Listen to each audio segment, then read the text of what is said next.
Ikhwani ibadallah, sebuah kisah nyata tentang suatu keajaiban yang terjadi di negara Libanon. Kisah mengharukan dari suatu keajaiban yang berhubungan dengan Nabi Muhammad SAW.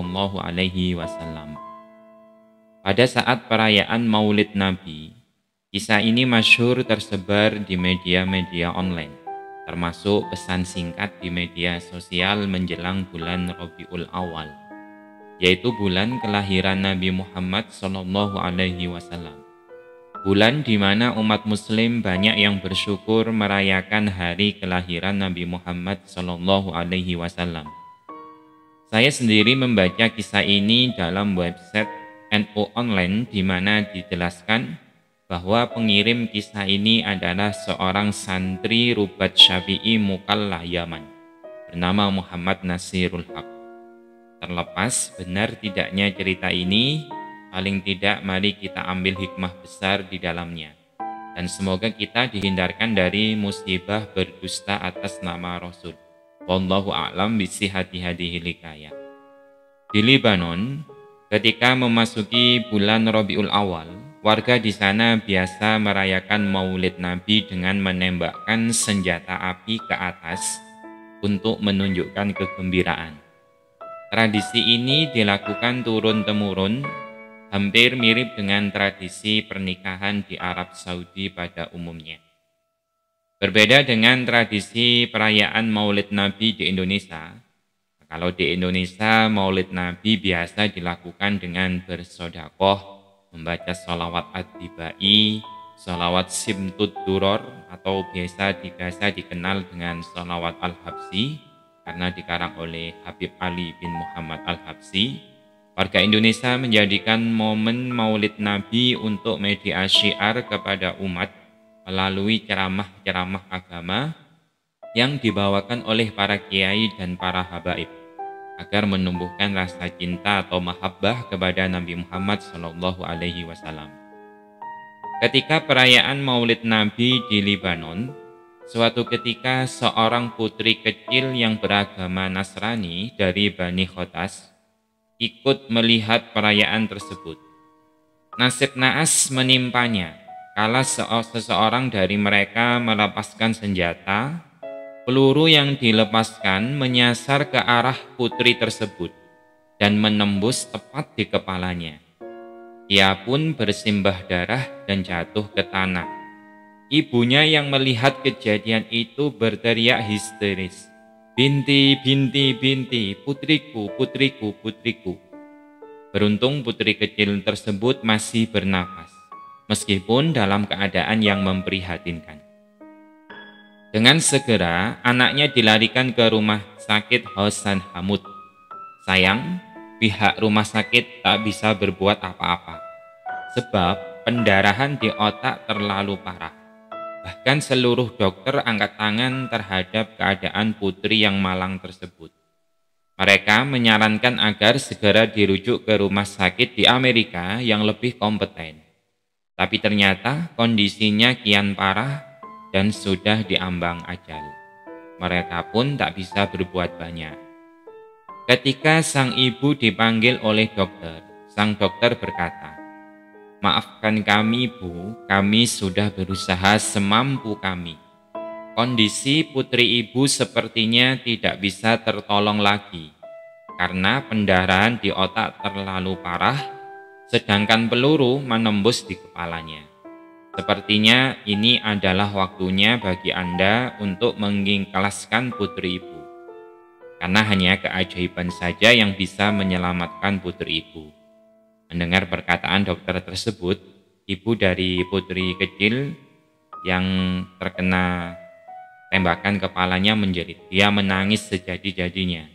Dia marah dengan kekecewaan, karena bagaimanapun juga tidak mungkin seorang ibu bisa mengikhlaskan anaknya begitu saja.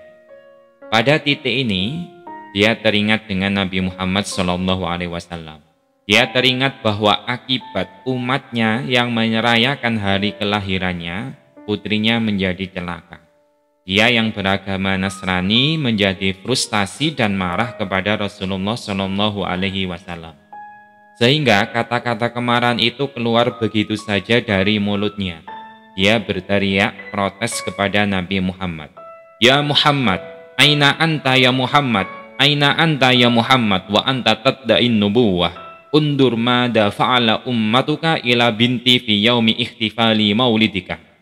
Di manakah engkau wahai Muhammad, di manakah engkau wahai Muhammad yang mengaku sebagai nabi? Lihatlah apa yang dilakukan umatmu kepada anakku pada perayaan hari kelahiranmu. Teriakan itu tentu dimaksudkan untuk menghardik Rasulullah. Para dokter dan karyawan rumah sakit kaget mendengar teriakan dan ucapan ibu tersebut.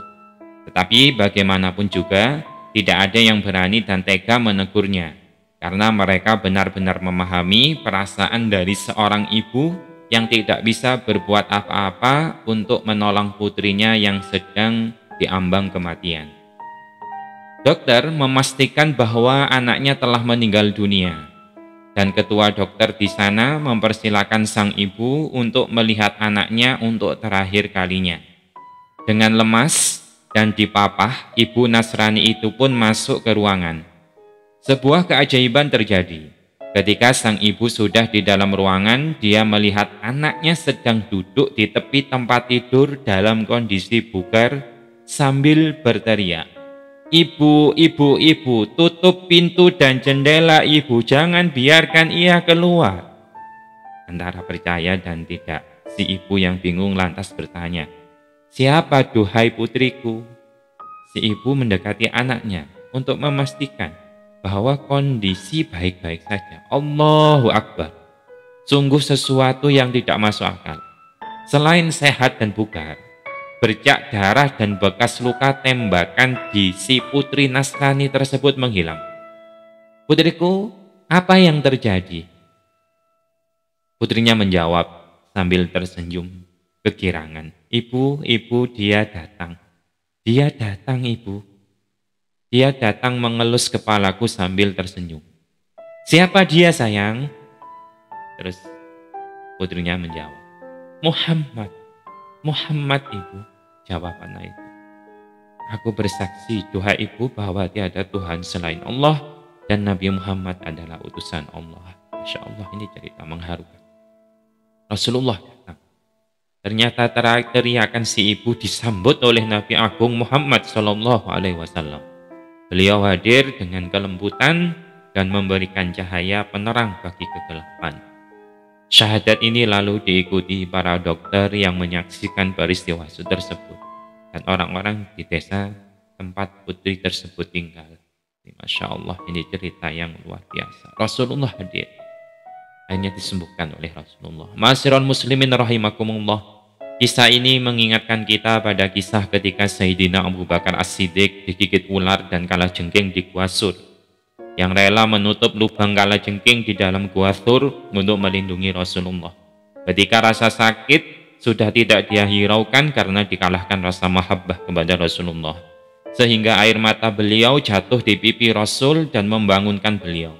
Akhirnya dengan mukjizat Rasul, luka sengatan kalajengking tersebut diludahi dan seketika menjadi sembuh.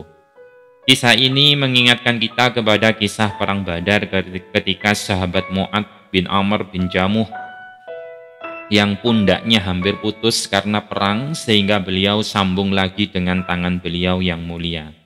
Mengingatkan kita kepada kisah sahabat Qatadah yang matanya terkena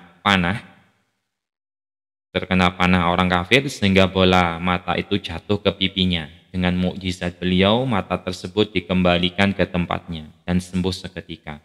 Mengingatkan kita kepada kisah Sayyidina Ali yang mengalami sakit mata ketika dicari Rasulullah untuk membawa bendera Ar-Rayyan, sampai akhirnya beliau meludahi mata Sayyidina Ali lalu menjadi sembuh seketika. Ini adalah mukjizat Rasulullah yang dulu juga pernah terjadi. Ini adalah mukjizat kisah nyata terjadi di Libanon. Wallahu a'lam bisihati hadhil hikayah. Shadaqallahul adzim wa shadaqa rasuluhul karim.